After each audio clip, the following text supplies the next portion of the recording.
What's up, YouTube? Today we're going to be looking at the Open Ultra League once again, and the team we're taking a look at today is Primeape, Tentacruel, and TOEDSCRUEL. Now this team was submitted to the channel by a subscriber, Captain Broken, and he said, wanted to try out a triple hundo team, and it turned out better than I expected. Also, I probably made a lot of mistakes here, would love for you to point them out, love the vids. And he did submit 5 battles here, so we will be looking at these battles a little bit more in depth. That said, before we hop into the battles, I want to say a special thank you to the expert trainer members on this channel, Benny Hemlock, Dr. Reed Mustache, Sohan Patil, CD Slaskas, and Eliana, as well as the legend trainer members on this channel, Big Burden, Andrew Pitton, Musachu, Noodleman, Speedster, Liminal Lagomorph, Tom Spencer, Fast Idiot Boss, and Jamie Finn. Without further ado, let's hop into these battles. Alright, into the first match, we've got Hundo Primeape into a Golisopod. Now this is an awkward matchup, but it's a matchup we're kind of forced to stay in because we have a weakness with TOEDSCRUEL in the back, and while Tentacruel is a complete wall to energy from the Golisopod, it's not a great matchup for either the lead or the closer. So gonna stay in this matchup. At least they're on Fury Cutter, which is resisted. Gonna farm up to the back-to-back close combats, and now going for close combat number 2. Is this enough to pick up the knockout? No, it is not. Can we get the Karate Chop farm down? No, we cannot. But we're gonna commit the shield and force alignment. And I like this play actually.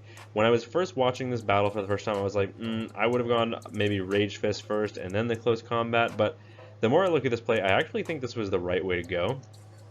Going just straight close combat, forcing alignment, because you have a perfect core basically in the back with TOEDSCRUEL and Tentacruel. When you think about the weaknesses of these two Pokemon, Tentacruel weak to electric and ground, and TOEDSCRUEL resists both of those, and then TOEDSCRUEL weak to ice and weak to what else that Tentacruel resists. I don't know, but they make a really good core, and I think that's really, really cool. But into next match, we've got a bit of a tricky lead. We've got a Bellibolt. Going to stay in this matchup because once again, we do have a good answer in the back, but not on in our safe switch in the Tentacruel, if we have a safe switch even. But that said, the opponent does commit the shield on the first, surprising. I would honestly have said go for the Rage Fist on 5 on the first because they're probably going to commit the shield. I don't know, that was kind of a silly play because if it's just a Rage Fist, then who knows. But in comes a TOEDSCRUEL. In the back is a Primeape, and Primeape will be met with the Tentacruel.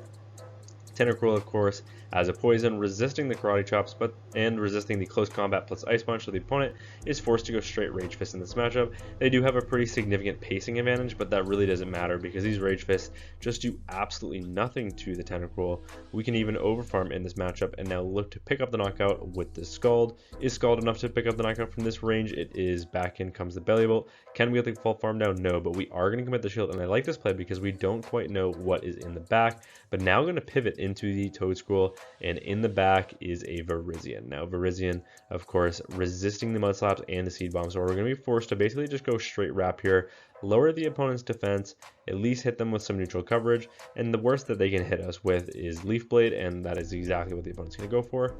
I'm guessing this is just a mistake. Obviously, you know, go for the neutral charge move that also lowers the opponent's defense in a matchup like this. You never want to go for a resisted charge move.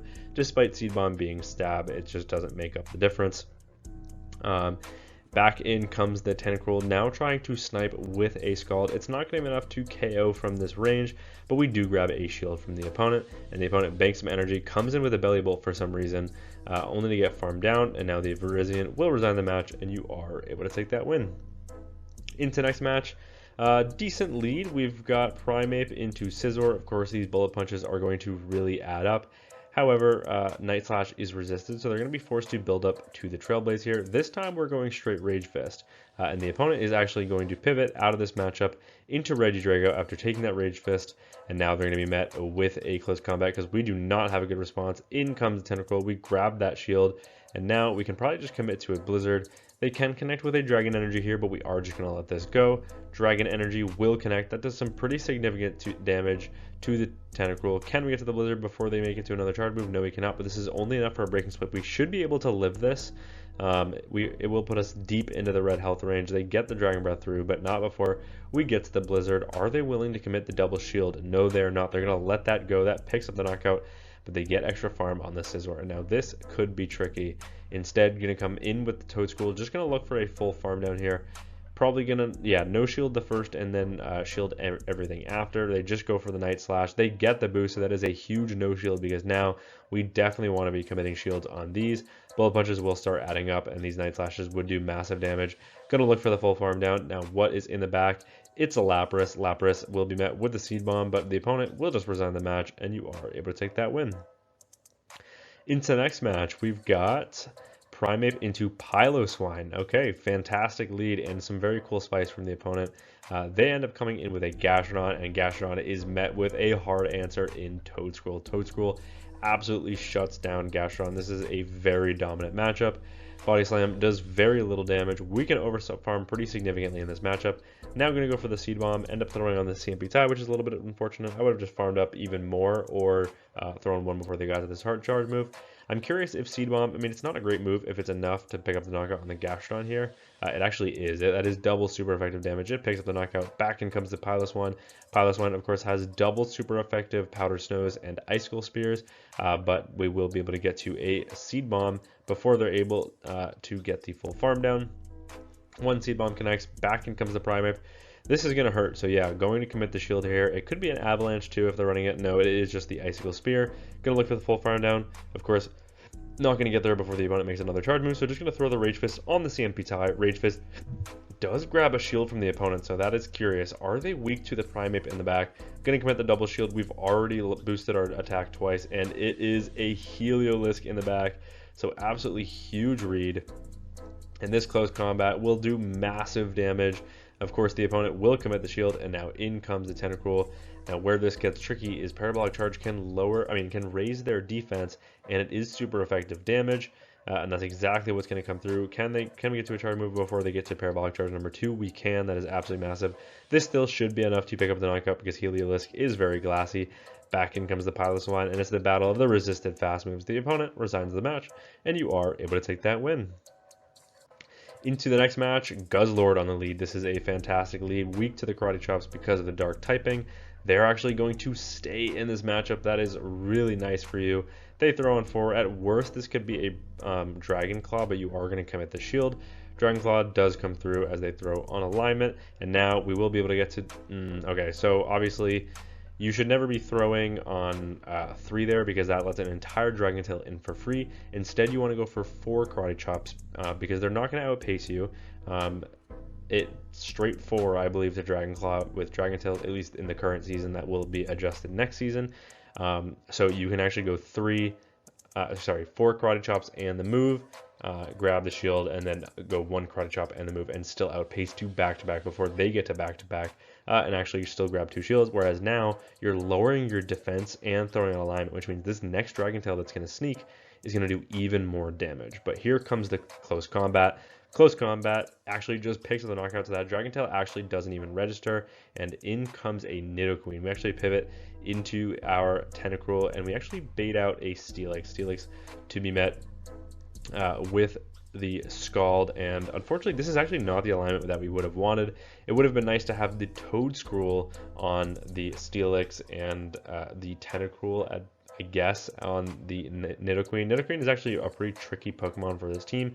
Of course, Tentacruel up energy and TOEDSCRUEL with shield will be fine, but next season it will have Mud Slap, so that could be interesting. The opponent not willing to commit to the full farm down ends up throwing energy when you are low.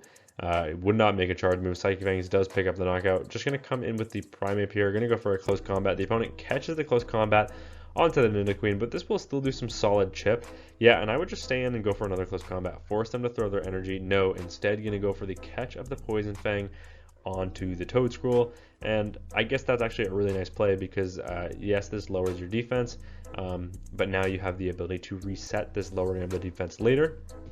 This does force them to go for another Poison Fang, but Poison Fang is just not going to do enough, and these Mud Slaps are adding up way too much. You can let this go or commit the shield. It does not matter. This game is over. Poison Fang number 3, still not enough to pick up the knockout.